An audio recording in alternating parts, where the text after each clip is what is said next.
Can anyone beat Carlos? Alcaraz just too good. Maybe even catch Djokovic. Carlos Alcaraz won the Australian Open, and now everyone is asking the same question. Can he become the next GOAT of tennis? At just 22 years old, he has achieved something that most players only dream about. By winning the Australian Open, he completed the career Grand Slam, becoming the youngest player in history to win all 4 major titles: Australian Open, Roland Garros, Wimbledon, and the US Open, all before the age of 23. That alone places him in a very exclusive group of legends. I don't want this to be the end for his career. I want him to keep going and see if he can maybe even catch Djokovic. He's got a long way to go to do that, obviously, with 24. But the one thing with Alcaraz that's so amazing to me is he wins the big moments in every match that he plays. He wins the 5-setters. He's the guy that comes through with the biggest moments. He seems to be more confident, more relaxed. I guess it helps that you're lightning fast. So if you're a little tight, you can still run down every ball, and that gives you somewhat of an edge. You want to knock off all 4, in my mind. You want to have the career Grand Slam. And to look,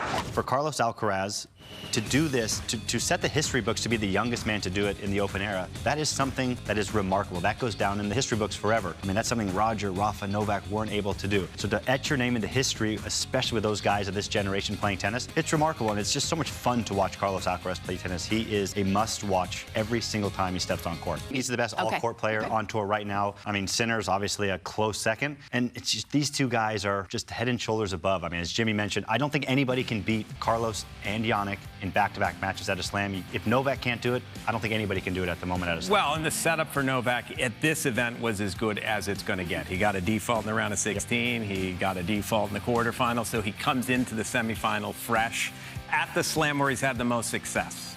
If there was ever going to be a time he was going to get them both, it would have been here, and he still wasn't quite up to it. Of course, Alcaraz is the best all-court. I don't know, Sinner on a hard court, hard to know if he's ahead of Alcaraz. It doesn't seem as though he is right now, because Alcaraz has the ability to change things up. He'll suddenly lift the ball. He'll do some different things, and Sinner's more of a straightforward bang the ball through the court. He can open it up as well, but I think Alcaraz has the edge right now in that matchup. In Melbourne, Alcaraz defeated Novak Djokovic on the biggest stage, showing fearlessness, physical dominance, and tactical maturity well beyond his years. Many experts believe this win represents a symbolic passing of the torch from the Big Three era to a new generation led by Alcaraz. He legitimately can chase Novak. He's incredible. I mean, he's won 7 slams by 22, which is the most by anybody. If you're comparing, Nadal, Federer, Borg, Novak, you name it. So he's on a pretty damn impressive path to rewrite history books if he can continue this trajectory. I think our talks with this Carlos, Yannick, and I feel like we've all kind of gone we've been 50-50 on them. Who's the best?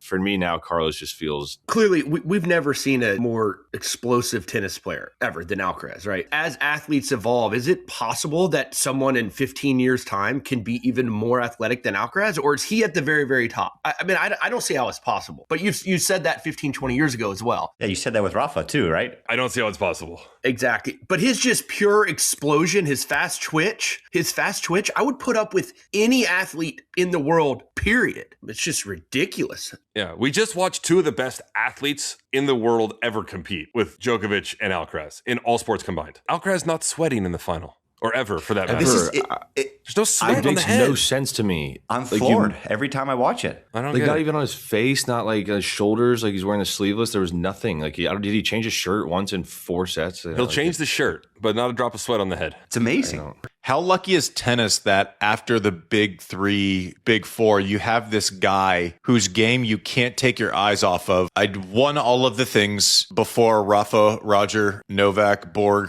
Simply has just walked into the conversation with the best of all time. There's only so many people on earth that can walk around and say to any Grand Slam venue and be like, oh, I won here too. The youngest to have ever done it by a couple of years, edging out Rafa. And then after Rafa, it jumps too. It's not as if there's Rafa and then there's 3 people close within a year. The reactions from the tennis world have been overwhelming. Novak Djokovic himself called Alcaraz's achievement historic and admitted that Carlos is already one of the toughest opponents he has ever faced. faced. Rafael Nadal has repeatedly praised Alcaraz's mentality, intensity, and respect for the game, while Roger Federer previously said that winning a career Grand Slam at such a young age would be something truly extraordinary. When legends speak like this, people listen. Fans, however, are divided. Some believe Alcaraz is already an all-time great, pointing to his versatility on all surfaces, his ability to beat the best players in big finals, and his explosive yet intelligent playing style. Others argue that it's still too early, saying the GOAT title is about long-term dominance, consistency over decades, and surviving multiple generations of challengers, something only time can prove. The GOAT debate is complicated. Players like Federer, Nadal, and Djokovic didn't just win Grand Slams. They dominated the sport for nearly 20 years. To reach that level, Alcaraz would need to stay healthy, motivated, and hungry while continuing to evolve his game as rivals adapt to him. But what makes this conversation different is that Alcaraz is already ahead of schedule. At 22, his resume already rivals players who had entire careers. Another key factor is how he plays the game. Alcaraz brings excitement back to tennis. His explosive forehand, lightning speed, creative shot making, and emotional connection with fans make him not only a winner, but a global star. Many believe that tennis hasn't seen a complete package like this since the early days of the Big Three. So can Carlos Alcaraz become the GOAT of tennis? The honest answer is this. It's too early to crown him, but it's impossible to ignore the path he's on. Winning a career Grand Slam this young, beating legends on the biggest stages, and carrying the sport into a new era, these are the signs of someone special.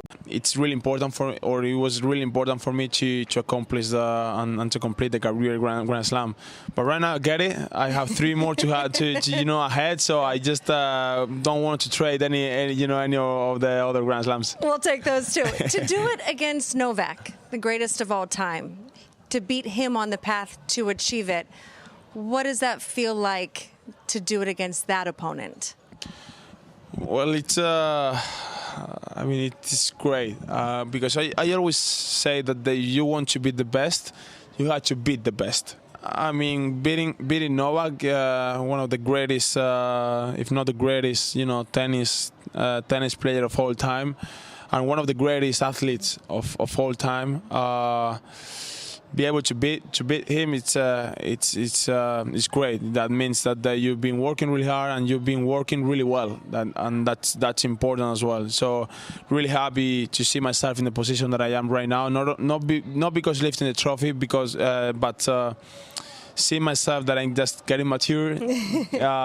See myself that I just handle every situation much better than before, and that makes me really, really proud by myself. You start playing this sport as a kid, and you have these dreams, and at 22, you're already making history. What does that feel like to be in the record books already for such a long-standing sport and tradition?